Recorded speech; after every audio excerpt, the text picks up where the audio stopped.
السلام علیکم ویورز۔ اللہ تعالیٰ نے قرآن میں اللہ تعالیٰ نے اپنے غفار ہونے کا غفور الرحیم ہونے کے بارے میں بیان فرمایا ہے، اور ہم یہ سوچتے ہیں کہ اللہ تعالیٰ غفور الرحیم ہے، مگر کس کے لیے ہے؟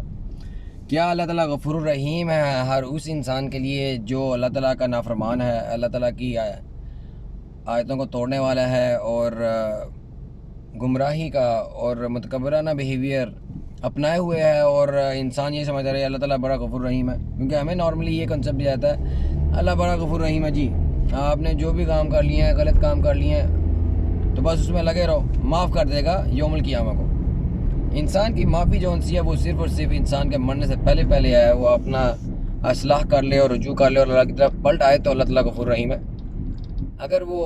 فاسق اور کافر انکاری اللہ تعالیٰ کی آیتوں کا مرتا ہے تو اس کی کوئی معافی نہیں ہے مرنے کے بعد، وہ چاہے ساری دنیا جہان کے خزانے بھی اللہ کے سامنے پیش کر دے گا تو اس کی معافی نہیں ہے۔ سورہ طٰہٰ کی آیت نمبر 82 میں اللہ تعالیٰ فرما رہے ہیں انی غفار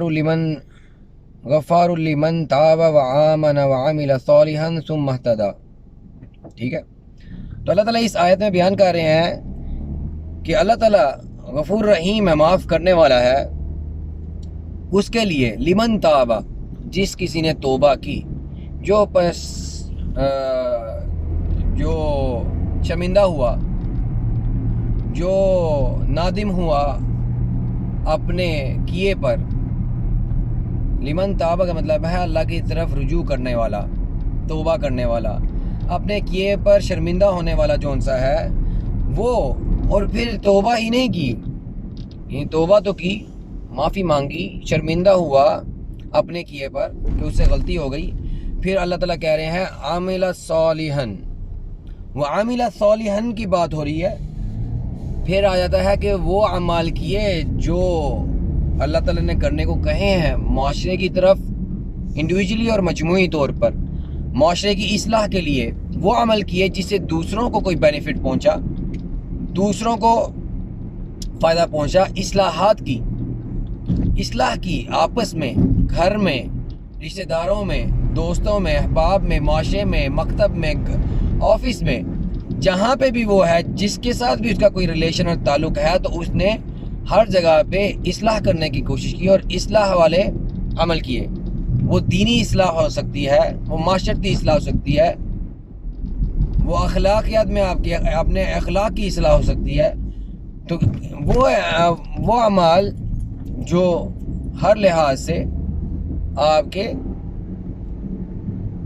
ذات سے دوسرے کو جو ہے بینیفٹ پہنچائیں، اور دوسرا معاشرے میں فساد کو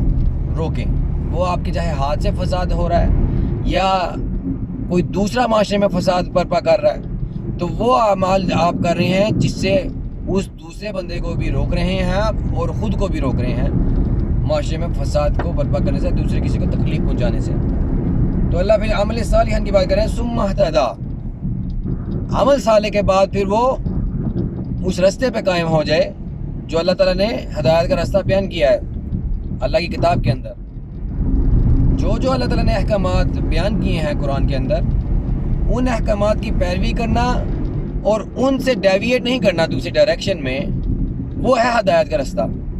اللہ تعالیٰ کے کہنے کو ماننا جو ہے وہ ہے ہدایت کا راستہ، برعکس اس کے کہ آپ شیطان کے بہکاوے میں آ کے اور اس کے کہنے کو مانتے ہیں۔ تو یہ اللہ تعالیٰ نے اس آیت میں بیان کیا ہے کہ توبہ انسان جو شرمندہ ہو جائے، پھر اصلاح والے عمل کرے اور پھر اس ہدایت پہ قائم ہو جائے، سیدھے رستے پہ جو اللہ تعالیٰ نے بیان کیا اس کتاب کے اندر، اسے پھر ڈیویٹ نہ ہو۔ جب وہ تین یہ عمل کرے گا، اللہ تعالیٰ سے معافی مانگے، شرمندہ ہو، توبہ کرے، پھر اصلاح والے عمل کرے اور پھر اس کے اوپر قائم ہو جائے رستے پہ جو اللہ تعالیٰ نے بیان کیا ہے، کنٹینیوڈ، تو پھر اس کی توبہ ہے، اللہ تعالیٰ اس کے لیے غفور الرحیم ہے۔ اس کے اگر کسی آدمی میں یہ تین کوالٹیز نہیں ہیں تو پھر اللہ تعالیٰ اس کے لیے غفور الرحیم نہیں ہوگا۔ اللہ تعالیٰ نے غفور الرحیم کہا ہے، اس کے لیے غفور الرحیم ہے، یہ تین کیٹیگریز ہونا لازمی ہے اس کے اندر، یہ چیزوں کا پایا جانا اس کے لیے لازمی ہے۔ تو I hope you have like the video.